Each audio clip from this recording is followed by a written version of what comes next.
Bonjour à toutes et à tous, bienvenue dans Smart Tech, l'émission qui vous parle de l'innovation et de la société numérique. On est en direct sur la chaîne Bismart à 11h le matin. Aujourd'hui, on va commencer par s'intéresser à la salle de bain. Oui, si l'idée de vous acheter une brosse à dents connectée vous fait doucement rigoler, eh bien peut-être que mon interview avec Thomas Serval vous fera changer d'avis. En tout cas, on va vous porter un éclairage sur de la brosse à dents à la salle de bain intelligente. Quel est ce marché qui se développe? Donc ce sera dans l'interview. Ensuite, on passera notre regard sur le monde de l'éducation. On va s'intéresser à l'émergence d'un renouveau pour l'apprentissage. Quels sont ces outils qui peuvent nous aider à proposer autre chose différemment aux élèves, mais aussi aux enseignants et à la formation professionnelle. Et puis on retrouvera notre rendez-vous Science Tech avec Cédric Villani. On parlera des aspects scientifiques et technologiques sur la gestion quantitative de l'eau. Et on conclura Smart Tech par la séquence Et demain. Mais tout de suite, donc c'est l'interview. On parle d'inventer la salle de bain intelligente.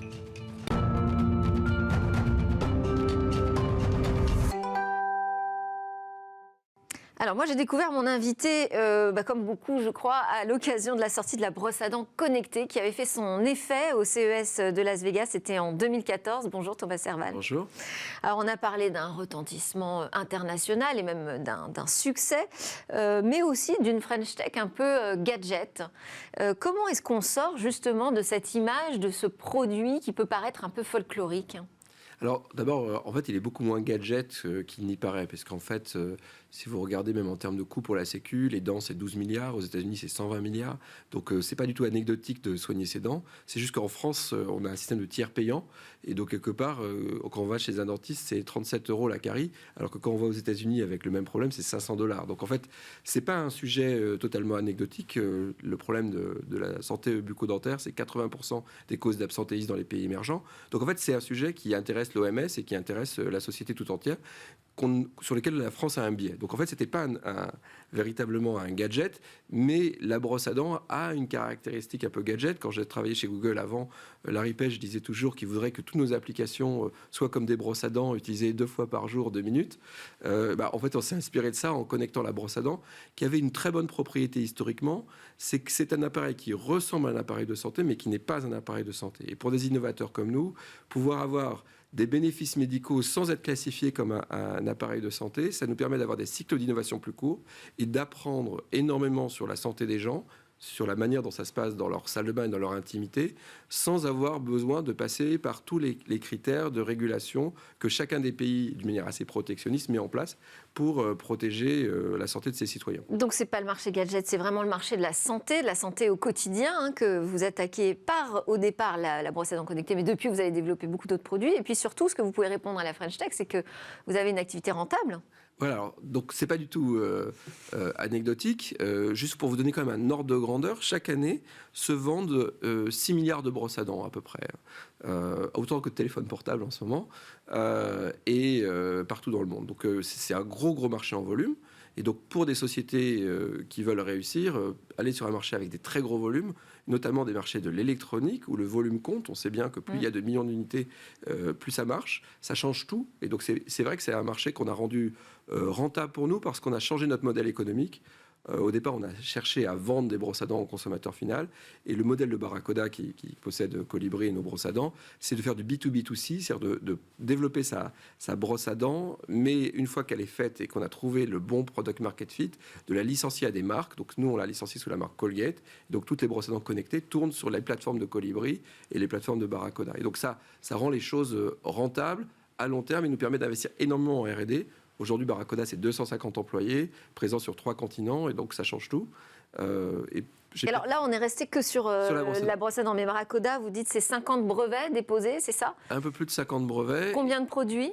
Qu'est-ce que vous proposez d'autre pour montrer comment vous vous immiscez aujourd'hui dans nos salles de bain? On s'est dit, on a le produit le plus vendu dans la salle de bain connectée, donc on va connecter toute la salle de bain. Donc on a un produit compagnon de la brosse à dents qu'on appelle B-Connect Hub qui permet de connecter les brosses à dents et d'autres objets à un serveur sécurisé, parce qu'il faut aussi avoir la confiance sur la data. Oui. On a nos miroirs connectés autour d'un operating system sécurisé qui s'appelle CareOS.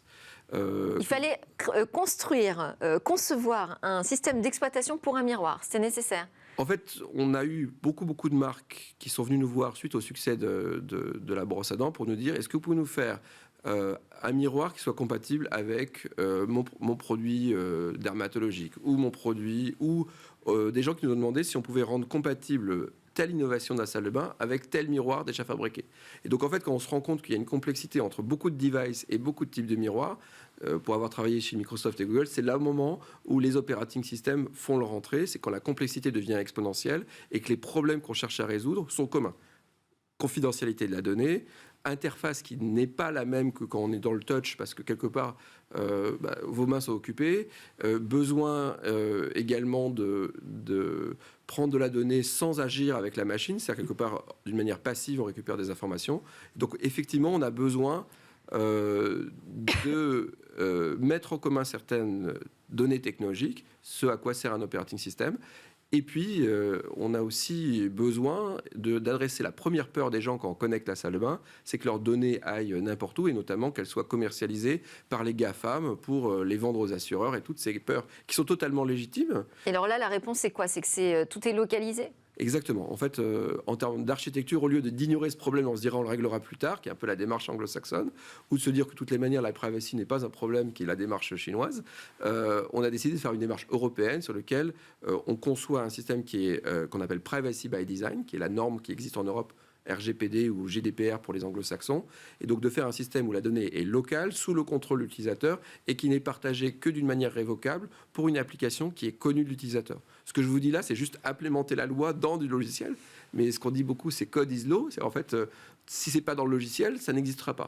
Et donc on a créé ça, qui maintenant, vous pouvez retrouver nos miroirs connectés chez Pierre Fabre dans leur pharmacie pour faire du diagnostic de peau, par exemple. Et alors donc là, vous me dites, on est parti d'un modèle qui prend conscience des enjeux sur les données de santé et de leur utilisation, très protecteur, un modèle à l'européenne. Vos marchés, pour autant, ils ne sont pas forcément en Europe. Alors c'est ça qui est formidable et qui est un peu paradoxal, c'est qu'en fait, tout le monde reconnaît l'expertise des Européens en matière de santé, de données, de privacy. Et donc le fait d'être européen, voire français ou allemand, c'est génial pour nos amis chinois, japonais ou américains, parce qu'ils se disent, si c'est fabriqué là-bas, ça sera plus sûr que si c'est fabriqué. Donc en fait, on a presque une défiance des propres pays. C'est un peu ce qui se passe en Chine quand les gens prennent des marques européennes parce qu'ils se disent que ça sera plus sain, mieux fabriqué. Eh bien, effectivement, la marque France, la marque French Tech, notamment sur cette expertise en termes de données, sécurité, objets connectés et privacy, est un avantage concurrentiel. Et donc nos marchés sont les États-Unis, sont la Chine, le Japon. Et finalement, très paradoxalement, parce qu'on n'investit probablement pas assez en prévention en Europe, pas encore beaucoup l'Europe. Et alors, à quoi ça ressemble une salle de bain intelligente? Parce que je disais, on peut sourire d'une brosse à dents connectée. Alors, la salle de bain, n'en parlons pas. Mais à quoi ça va ressembler et en quoi, pour vous, c'est un vrai sujet de santé? Alors, on a choisi la salle de bain pour plein de raisons, mais on se rend compte avec le Covid que plus personne n'a vraiment envie, quand il est malade, d'aller dans une salle d'attente d'un docteur où tous les autres sont malades. Donc quelque part, ce changement de paradigme, il ne va pas revenir avec la fin du Covid. Les gens voudront avoir le plus grand nombre de services à domicile, que ce soit de la téléconsultation. Mais avant la téléconsultation, ils veulent connaître, ou les médecins veulent connaître la plupart des informations biométriques, c'est-à-dire votre poids, votre taille, votre rythme cardiaque. Et il n'y a pas de meilleur endroit pour capturer cette information que l'intimité de la salle de bain. Et donc nous, notre pari, c'est que la salle de bain, ça sera ce qu'on appelle le Digital Health Studio. Ça sera l'endroit où on va travailler d'une manière bienveillante la prévention et la santé. Donc, on a créé cet operating system pour le faire et on s'intéresse aux objets les plus communs qui nous donnent le plus d'informations pertinentes. Donc, le miroir qui nous permet d'avoir une vision de vous, du haut du corps et un certain nombre de services sur le diagnostic de la peau. On a la brosse à dents qui nous donne une idée de l'hygiène de la bouche, c'est 80% des maladies qui s'apportent par la bouche. On a inventé et on déploie maintenant un produit qui s'appelle B-Balance, qui est un tapis de bain, qui nous permet d'avoir une autre information qui est clé pour la santé, qui est votre poids. C'est une balance plutôt qu'un tapis. Alors, c'est plutôt... ça reprend ce qu'est une balance, mais on a déconstruit la notion de balance. En fait, deux personnes avec le même poids peuvent l'une aller très bien, l'autre très mal, pour plein de raisons.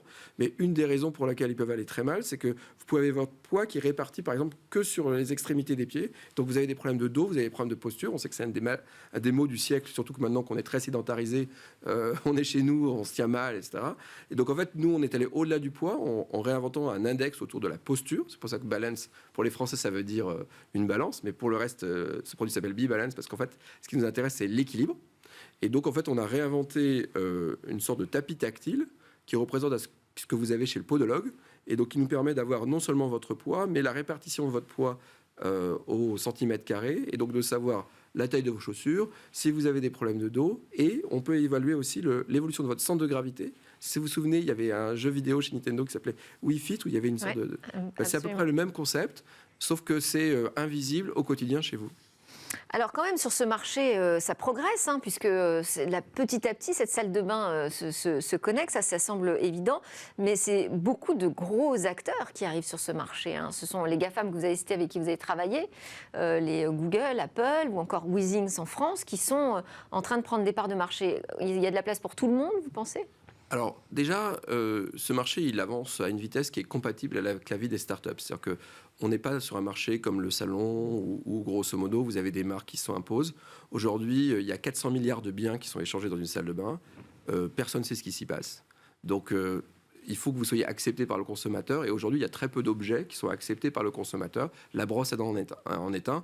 Mais par exemple, ni Apple a osé rentrer dans la salle de bain avec des objets de salle de bain, parce que avoir des toilettes brandées Apple, c'est pas génial. Facebook et Google ont une peur panique que déjà ce qu'ils font à l'extérieur soit créer du distrust avec eux. Donc c'est assez touchy pour les GAFAM de rentrer dans la salle de bain à cause de tous les enjeux. Il y a beaucoup de place pour des innovateurs, des gens comme Weezings, etc., avec des modèles économiques différents. Nous, on rentre via les partenaires de la salle de bain.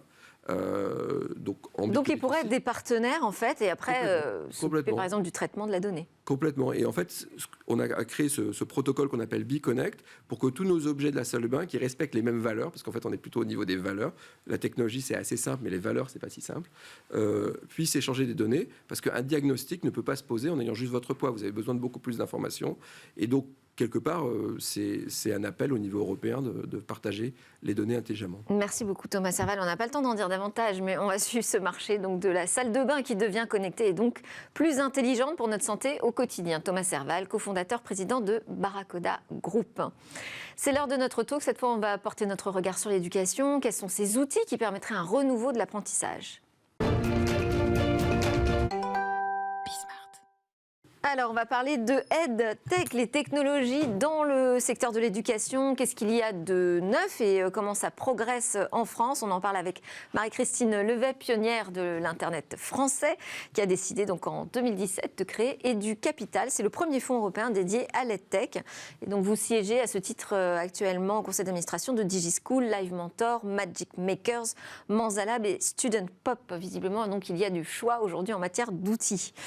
On en parle aussi avec Fabien Ferrazza, qui est le directeur secteur public et pôle éducation de DocaPost.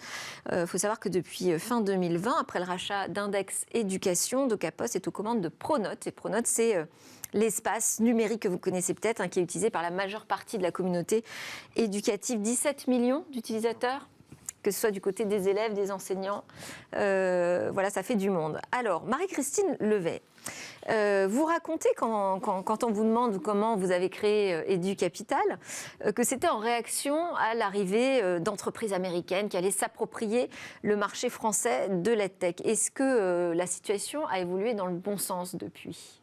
Alors oui, on l'a vu tout à l'heure, les GAFAM ne sont pas encore rentrés dans la salle de bain. Pourtant, ils essayent de rentrer dans l'école et dans la salle de classe. Donc, blague à part, c'est vrai que quand j'ai créé EduCapital en 2017, le marché de l'éducation était très peu digitalisé, à hauteur de 2,5%. Quand on compare avec les médias, ils sont à plus de 50%, le retail à plus de 20%. Et donc, il y avait une énorme opportunité de finalement utiliser tout ce que la technologie apporte dans d'autres secteurs au secteur de l'éducation.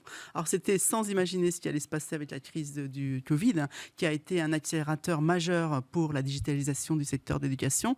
Et l'année dernière a été une année au-delà de toutes nos attentes, puisqu'il y a eu plus de 20 milliards investis dans l'EdTech au niveau mondial. On était à 16 milliards en 2020 et on s'était dit, tiens, 2020, c'est l'année du Covid, les écoles sont fermées, c'est normal que l'EdTech boom. Et on voit que c'est une tendance irréversible, puisqu'il y a vraiment eu un changement dans l'adoption des nouveaux usages, puisque pendant cette crise, 1,8 milliard d'élèves, de parents, de professeurs, souvent mal formés d'ailleurs, ont expérimenté l'EdTech et donc ça a chamboulé la manière dont les gens consomment et on a gagné 5 à 10 ans en termes d'adoption des usages. Alors, ce qui est intéressant, ça n'a pas profité donc que aux GAFAM ? Alors, les GAFAM essayent de rentrer, ça n'a pas profité qu'aux GAFAM, mais il faut une volonté politique forte aussi pour changer les choses. Non, je pense que c'est intéressant de constater qu'il y a une redistribution géographique des cartes de l'EdTech. Jusqu'à maintenant, les deux pays forts, c'était la Chine et les US. On a vu que la Chine s'est écroulée en termes d'EdTech pour une décision politique. Le gouvernement chinois a décidé d'arrêter l'EdTech.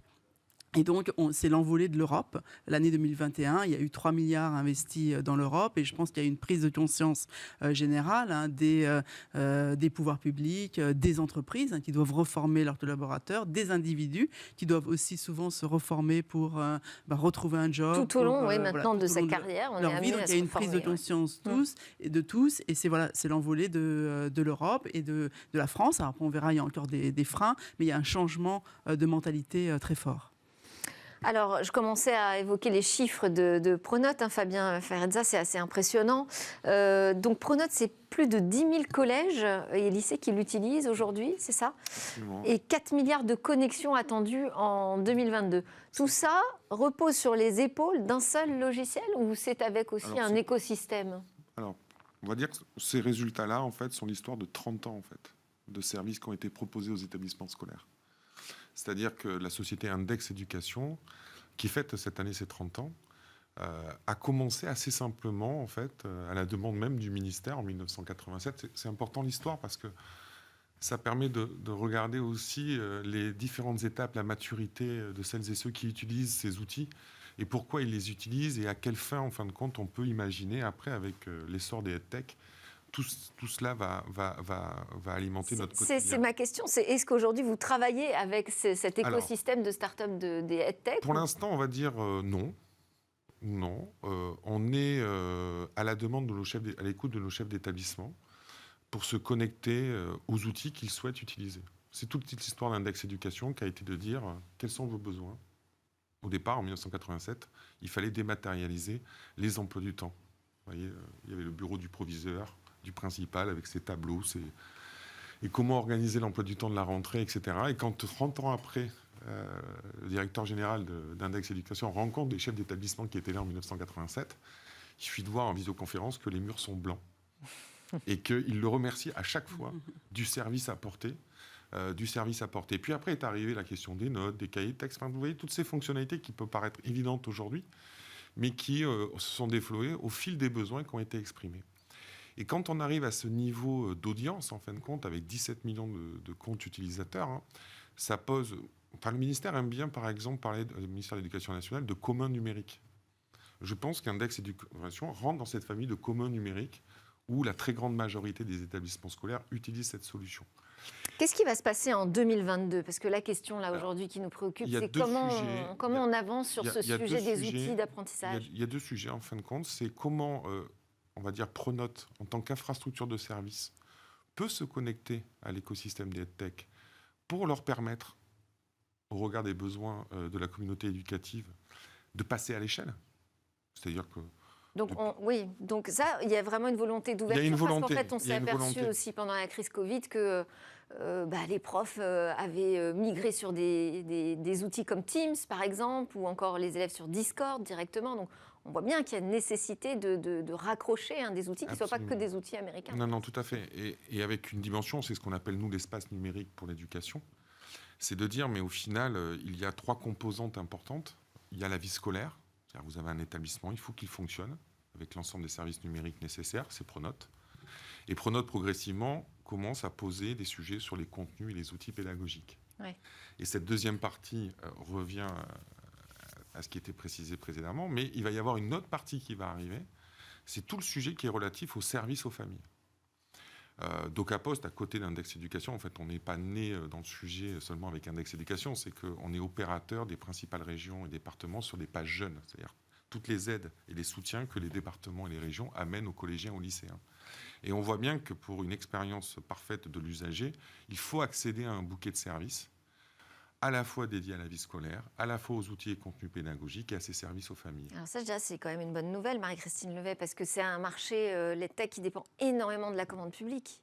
Alors oui, on l'a vu. En France, en tout cas. On l'a vu, vous l'avez même dit vous-même, le ministère, à un moment donné, a décidé de faire des choses. Donc effectivement, on a fait le socle. Il y a le socle marche aujourd'hui, les outils de communication avec les familles, la dictature des notes en France. Ouais.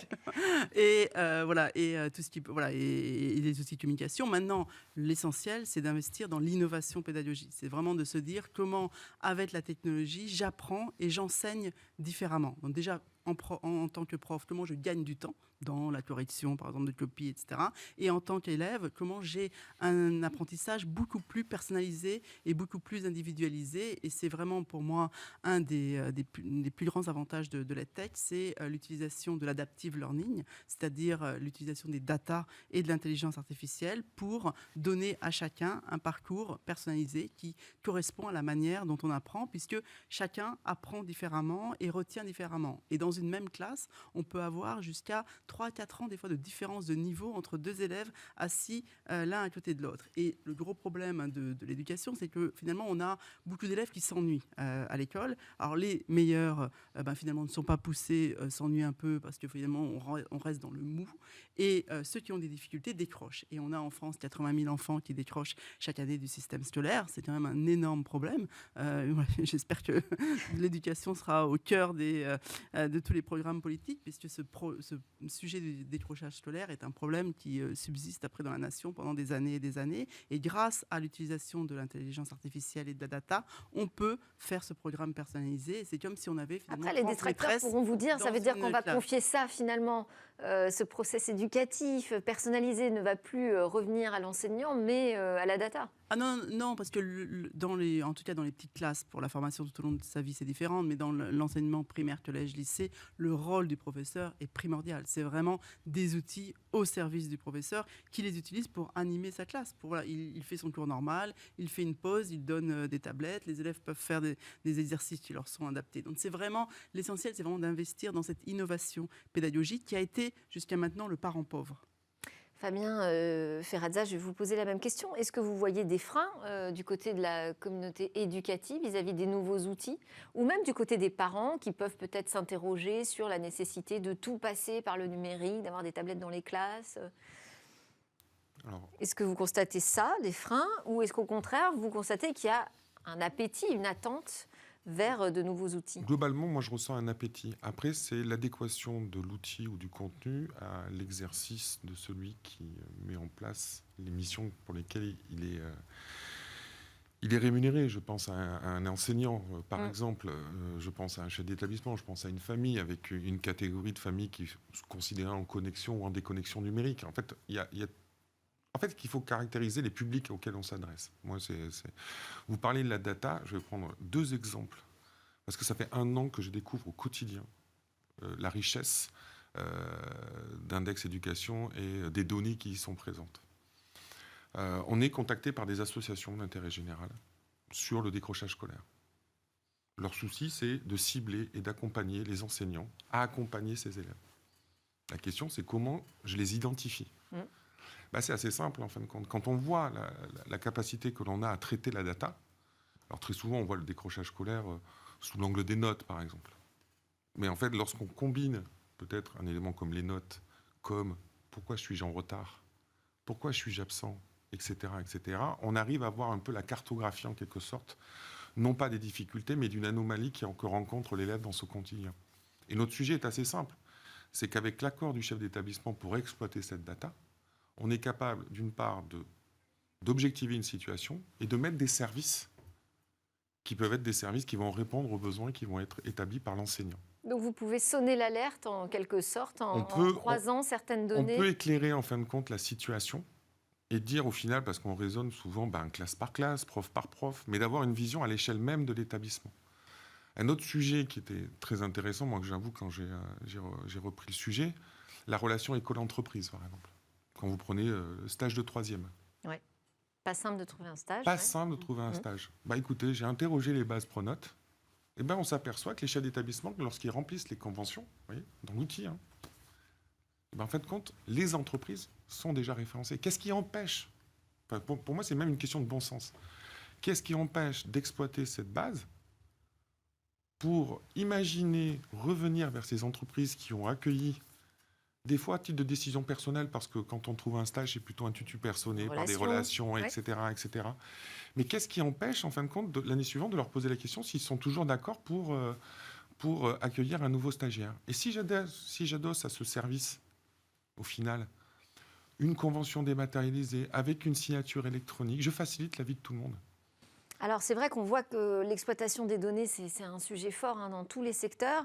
On voit que sur l'éducation, il y a encore beaucoup de choses à faire. Pourtant, l'éducation, c'est un des budgets les plus importants aujourd'hui en France.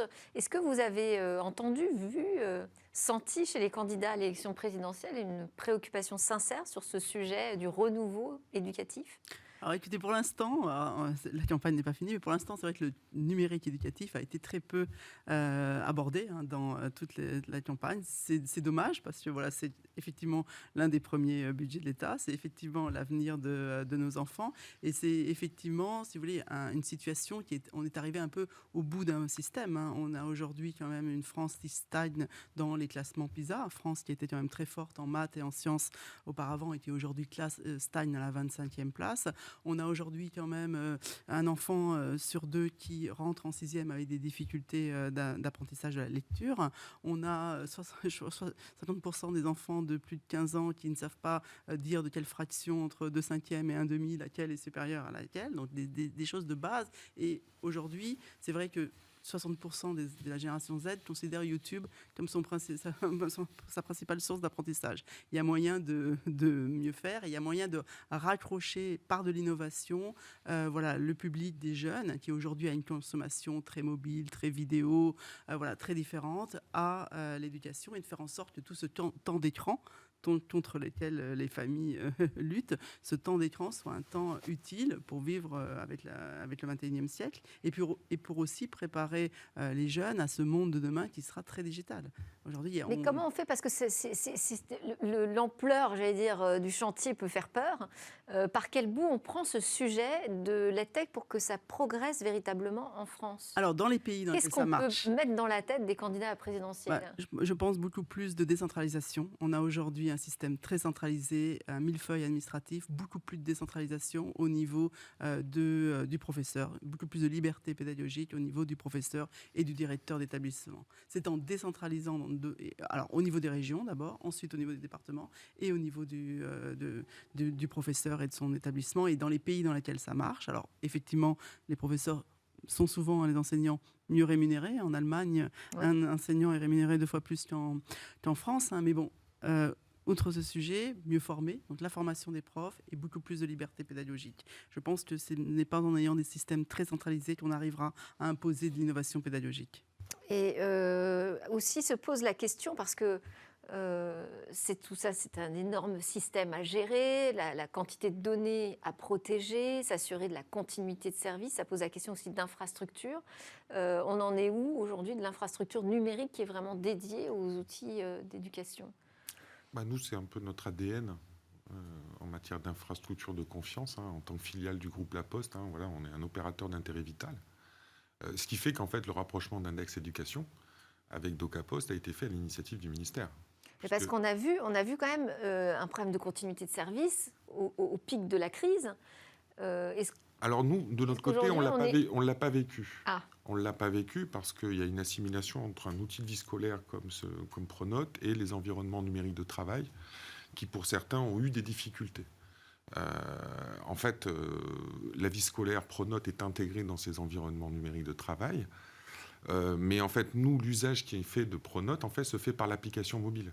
80% des usages sont faits par l'application mobile, ce qui rejoint ce que vous disiez tout à l'heure. Ce qui fait que par rapport aux ENT qui demandent un accès par Internet, au final, quand quelqu'un a été bloqué, il est passé par l'application mobile. Donc, pour nous, le sujet de l'infrastructure, elle est déterminante. C'est pour ça, d'une part, que on bénéficie du label ISO 27001, qui est la norme la plus importante sur le sujet. On est dans la trajectoire, ce qu'on appelle Secnum Cloud, c'est-à-dire la fameuse doctrine de l'État du cloud souverain, de confiance. Du cloud de confiance. C'est-à-dire que nous, en fin de compte, on continue cette trajectoire avec cette idée que, d'une part, on doit être souverain et sécure par rapport à nos chefs d'établissement, ça c'est la première obligation, et que même on imagine, pourquoi pas, héberger d'autres applicatifs qui ne sont pas nécessairement ceux de DocaPost, pour justement assurer en fait cet écosystème.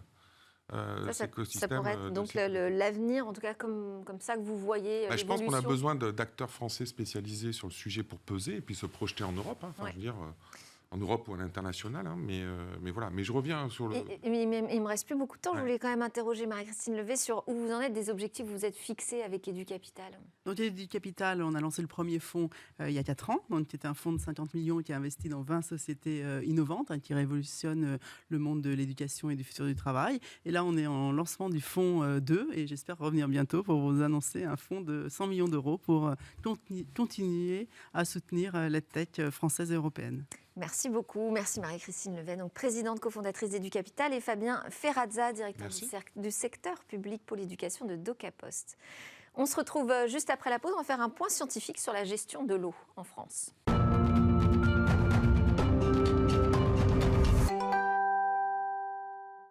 Vous regardez Smart Tech, l'émission qui pousse les portes de l'innovation et questionne la nouvelle société numérique. Dans cette deuxième partie de l'émission, on va aller découvrir notamment un drone qui a été réalisé à partir des croquis de Léonard de Vinci.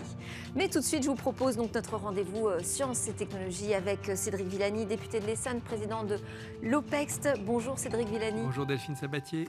Alors aujourd'hui, vous nous permettez de découvrir les travaux de l'Opext, donc l'Office parlementaire d'évaluation des choix scientifiques et technologiques, autour de ces aspects justement scientifiques, technologiques, sur la gestion quantitative de l'eau dans un contexte où la pénurie affecte quand même plus de 40% de la population mondiale. Voilà, on se dirait que l'eau, c'est quelque chose à quoi on est habitué. Maintenant, on n'y pense même plus. On ouvre le robinet, on l'utilise, que ce soit pour la consommation courante ou que ce soit pour l'agriculture. On sait que l'eau est importante aussi pour nos centrales, pour les centrales nucléaires, pour l'hydroélectricité, bref, pour beaucoup de choses en lien avec l'énergie. Mais il faut se préparer à un monde dans lequel les ressources en eau vont devenir de plus en plus rares, de plus en plus tendues. Y compris en France. Y compris en France. On sait que la France, pour l'instant, historiquement, a été bénie des dieux. C'est l'expression qui a été employée par l'un des scientifiques participant à l'audition que nous avons organisée sur ce thème de la gestion de l'eau. C'était il y a quelques jours, en association avec la direction de la prospective au Sénat. Et béni des dieux historiquement, parce qu'avec beaucoup plus d'eau, de cours d'eau, de précipitations, d'humidité qu'on l'aurait attendu par rapport à sa surface. Mais c'est quelque chose qui est en train d'être bousculé par les évolutions climatiques. Et sur tout le bassin méditerranéen, on s'attend à ce qu'il y ait un régime de sécheresse augmentée qui arrive. Déjà, on le voit dans des épisodes de tension, été après été. Oui. On s'attend à ce qu'il y ait globalement plus de précipitations, mais des événements plus rares et plus violents. Globalement, on attend quelque chose comme 7% de précipitations en plus par degré d'élévation du climat.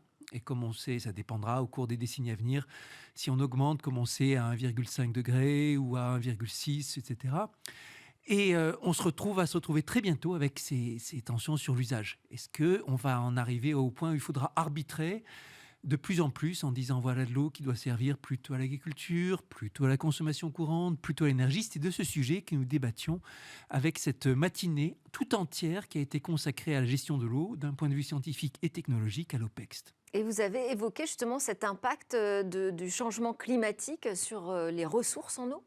Impact sur le changement climatique, alors on ne sait pas quel scénario à venir, mais selon des scénarios réaliste, on s'achemine vers une vraie période de tension avec globalement sur la ressource disponible pour usage, une diminution sur l'essentiel de la surface de la France et une vraie tension sur le sud de la France. Sud-ouest, sud-est. Les modèles mathématiques sont très importants pour faire ce genre de prévision. Ils vont demander à être affinés. Il y a des modèles qui lient la température, le climat, les précipitations à la disponibilité en eau. Attention, on parle ici de la ressource en eau disponible, qui est qu'une toute petite fraction, même pas un millième, de l'ensemble des ressources mondiales en eau. Vous voulez parler de l'eau douce? Parce que moi, j'avais noté justement que la directrice du CNRS, de l'équipe Surface et Réservoirs, parlait de 0,06% seulement de l'eau présente sur Terre qui était de l'eau douce. De l'eau douce utilisable pour la consommation, absolument. On a des masses gigantesques, phénoménales d'eau salée, certes. On peut la dessaler, mais ça coûte. horriblement cher. C'est pas raisonnable dans une perspective aussi où l'énergie va devenir un bien précieux. Aujourd'hui, seuls peuvent se le permettre certains pays où il y a de grandes sécheresses et qui sont très dotés en énergie, en ressources financières, dans le Golfe ou dans d'autres endroits avec ce type de situation géopolitique. Mais ce n'est pas du tout une solution d'avenir. Donc cette ressource, il faut la préserver, il faut la garder. Cédric Villani, on a comme solution un certain nombre de leviers, et c'est là-dessus que l'audition faisait le point. D'abord, le fait de pouvoir réutiliser des eaux usées. Il y a des gisements énormes par rapport à ça. Le programme REUT, réutilisation des eaux usées, et c'est quelque chose qui est pour l'instant... dans lequel les programmes ne sont pas atteints, pour lesquels on a beaucoup de marge, mais aussi le fait de pouvoir mieux stocker, mieux déstocker, mieux irriguer, mieux planifier, mieux organiser, avec un enjeu de planification territoriale. Nous avons eu récemment quelque chose qui s'appelait les Assises de l'eau, tout un ensemble de concertation des différents acteurs, au niveau politique aussi. Ça a été suivi tout récemment du Varenne de l'eau. Il y a un responsable de l'eau, un comité national de l'eau. Il y a des préfets de l'eau qui ont été nommés.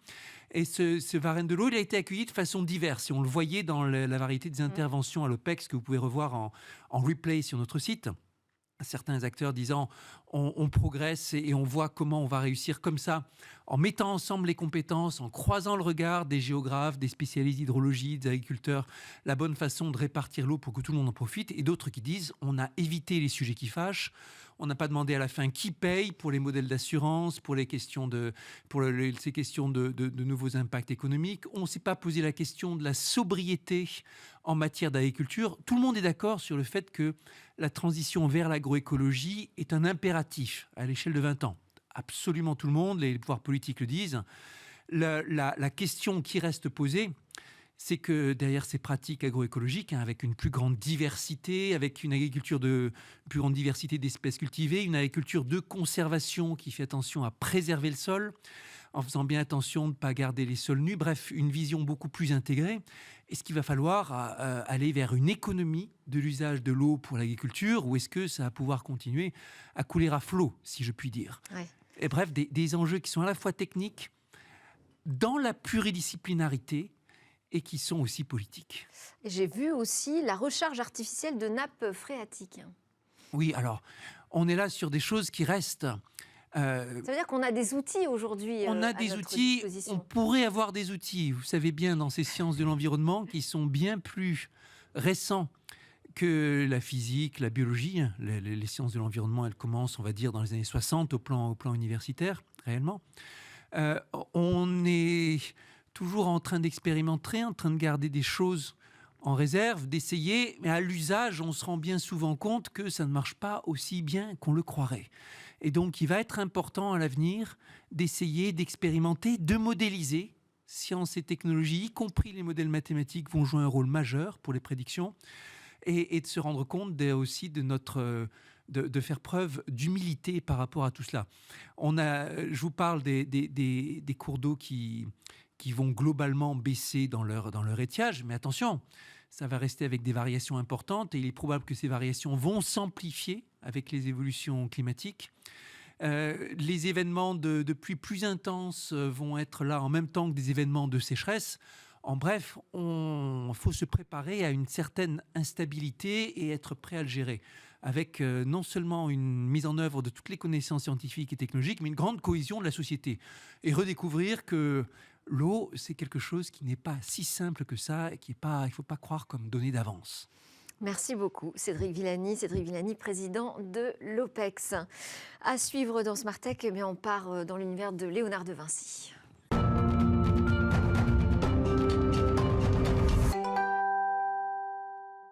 Et si demain, les inventions de Léonard de Vinci prenaient vie ? Bonjour Cécilia. Bonjour Delphine. Effectivement, on connaît tous les croquis de Léonard de Vinci, toutes ces œuvres imaginaires qui en fait aujourd'hui font partie du passé, même si c'était des œuvres futuristes, parce qu'elles n'ont jamais passé le stade de croquis pour la plupart. En réalité, l'ingénieur italien en a mis sur papier des dizaines, et c'est l'une d'entre elles précisément qui a attiré l'attention de jeunes étudiants qui sont à l'université du Maryland.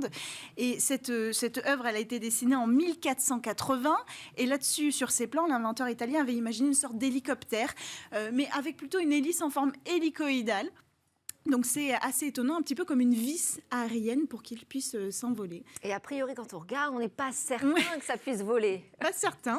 Et pourtant, sur la base de ces plans, les étudiants ont réalisé un prototype et à leur grande surprise, et la surprise à vrai dire de l'université tout entière, eh bien ça a fonctionné. Alors pour que ça fonctionne évidemment, ils ont fait quelques changements, à commencer par les matériaux. Léonard de Vinci avait imaginé utiliser du bois, du lin aussi, et puis du cuir. Évidemment, c'est trop dense, ça, pour construire un objet qui va voler. Donc, heureusement pour nous, 600 ans plus tard, on a inventé le plastique, on a inventé l'aluminium, on a inventé les moteurs électriques, on a inventé les systèmes de contrôle informatique, et puis en plus de ça, on a l'impression 3D pour mettre au point toute la structure. C'est ce qu'ils ont fait ici. Puis encore une petite différence, Léonard de Vinci avait imaginé que c'était un homme qui allait mettre en branle ce dispositif. Ici, évidemment, ce sont des batteries qui alimentent un moteur qui vont faire tourner les hélices. D'ailleurs, elles sont 4 hélices hélicoïdales et pas une comme dessinée. Mais le plus étonnant, c'est que cette forme d'hélice qui a attiré l'attention des étudiants, elle est restée. Et c'est ça qui est assez fou. Et ça fonctionne, regardez sur les images.